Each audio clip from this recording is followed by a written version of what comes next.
اگر وجود امام اس روئے زمین پہ نہ ہوتا تو یہ زمین ہل جاتی.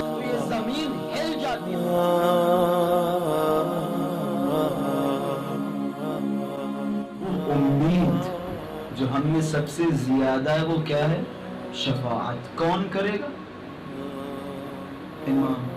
خوب جو ہماری شفاعت کرے گا، جو سب سے بڑا وسیلہ نجات ہے ہماری زندگی میں، اسی کے بارے میں کچھ نہیں جانتے. فرض کریں آپ کو کوئی 5,000 روپے دے دے، آپ کو کوئی 5,000 روپے دے دے، پھر دیکھیں آپ اسے 1 2 4 5 7 8 10 سال تک بھول جاتے نہیں بھول پائیں گے. وہ انسان کی جو آپ کی دنیا میں صرف ایک ناچیز پیسے کی مدد کر رہا ہے، اسے آپ سالوں نہیں بھول رہے. اور وہ شخصیت کی جس کی وجہ سے ہماری سانسیں چل رہی ہیں، کیونکہ روایت میں ہے اہل بیت علیہم السلام فرماتے ہیں کہ اگر وجود امام اس روئے زمین پہ نہ ہوتا تو یہ زمین ہل جاتی، خراب ہو جاتی. اگر وجود امام نہ ہوتا. یہ آج ہماری معرفت کی قلت کا سبب ہے، جو آج ہم بڑے آسانی سے کہہ دیتے ہیں امام زمان تو غائب ہے لہذا ہم ان کی اقتداء کریں گے، فلاں کی اقتداء کریں گے. پہلے تو یہ بتائیے امام زمان کس اعتبار سے غائب ہیں؟ ایسا نہیں ہے کہ امام زمان کا کوئی اثر نہیں ہے، یہ غلط فہمی ہے. پھر فائدہ ہی کیا ہے؟ امام زمانہ کا پورا اثر ہے ہمارے درمیان. کسی سائل نے سوال کیا امامت کے حوالے سے، تو ہمارے چھٹے مولا نے فرمایا کہ خدا نے جب سے آدم کو خلق کیا ہے اس روئے زمین کو اپنے خلیفہ سے نہیں چھوڑا ہے. اما ظاہر مشہور او غائب مستور. یا حجت خدا لوگوں کے درمیان ظاہر تھی، مشہور تھی. مثال کے طور پہ آپ رسول اللہ کے زمانے میں جائیں، حجت خدا موجود تھی. حجت خدا کون تھا؟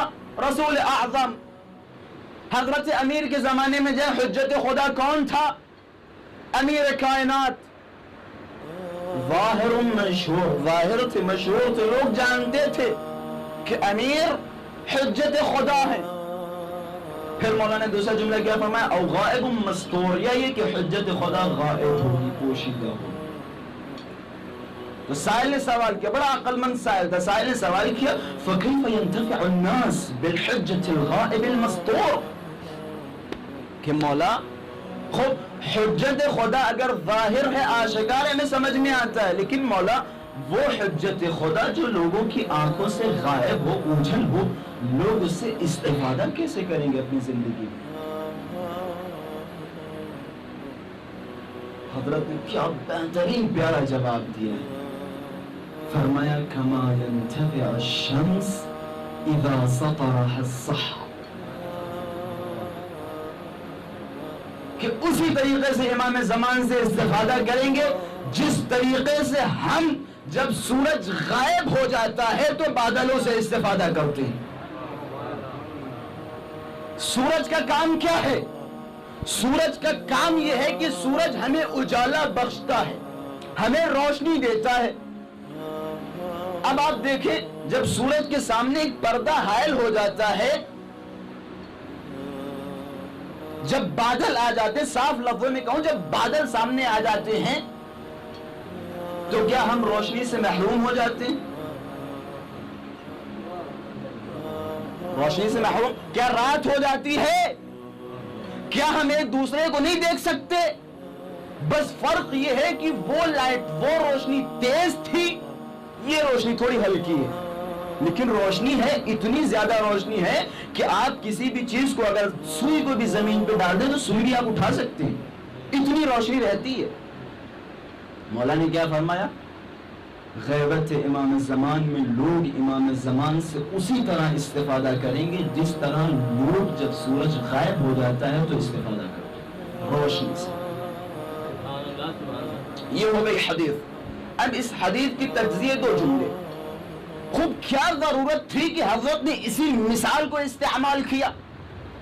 کیونکہ کلام معصوم صرف اور صرف یہ نہیں کہ ظاہر پہ حمل ہوتا ہے، نہیں آقا جان، کلام معصوم قرآن کی طرح ہے. جس طریقے سے قرآن کا ظاہر باطن تعویل توجیہ ہوا کرتی ہے، اسی طریقے سے کلام معصوم کا بھی باطن ہوتا ہے، ظاہر ہوتا ہے، توجیہ ہوتی ہے، تعویل ہوتی ہے۔ اب دیکھیں حضرت کیا فرما رہے ہیں۔ حضرت کی آپ نے جملات سنی، حضرت نے کیوں مثال دی کہ جس طریقے سے لوگ سورج سے استفادہ کرتے ہیں جب سورج غائب ہو جاتا ہے، جب سورج کو بادل پوشیدہ کر دیتے ہیں، اسی طریقے سے اپنے زمانے کے امام سے بھی ہم استفادہ کرتے ہیں۔ پہلی وجہ یہ ہے کہ جب سورج غائب ہوتا ہے تو اپنی روشنی رکھتا ہے، اسی طریقے سے اگرچہ امام زمان غائب ہیں لیکن امام زمانہ کا اثر ہمارے درمیان موجود ہے، پہلا۔ دوسرا، جب سورج غائب ہوتا ہے تو ہر وہ انسان کہ جس کے پاس آنکھیں ہیں، جو روشنی کی تشخیص کر سکتا ہے، جو اشیاء کو دیکھ سکتا ہے، جو چیزوں کو محسوس کر سکتا ہے، پھر سے جملہ کرا، وہ شخص جس کے پاس آنکھیں ہیں اور جس کے پاس آنکھیں نہیں ہیں، اس کے لیے سورج ہو نہ ہو برابر۔ آنکھیں نہیں ہیں، میں آپ کو ایک منزل کی طرف پہنچا ہوں، شاید آپ حضرات ماشاءاللہ سے کہنے سے پہلے پہنچ گئے بعض حضرات۔ وہ شخص کہ جس کی آنکھیں ہو وہ سورج کا انتظار کرے گا کہ اگر سورج ابھی بادلوں نے پوشیدہ کیا، تھوڑی دیر کے بعد سورج نکلے گا۔ اگر کمرے میں ہوگا تو بچے سے پوچھے گا دیکھو کیا سورج نکلا ہے، وہ بار بار پوچھتا رہے گا۔ کیوں؟ کیونکہ اس کی آنکھیں ہیں، وہ سورج کی روشنی کو محسوس کر سکتا ہے، لیکن جس کی آنکھیں نہیں ہیں، سورج ہو یا نہ ہو برابر۔ اب سمجھ میں آتا ہے کہ حضرت نے سورج کی مثال کیوں دی۔ حضرت بتانا چاہتے ہیں کہ اگر تمہارے دل زندہ ہے، اگر تمہارے اندر معرفت ہے، اگر تمہاری آنکھیں ہیں، اگر تمہاری دل کی آنکھیں کھلی ہیں تو تم امام زمانہ کا انتظار کرو گے بھائی لو۔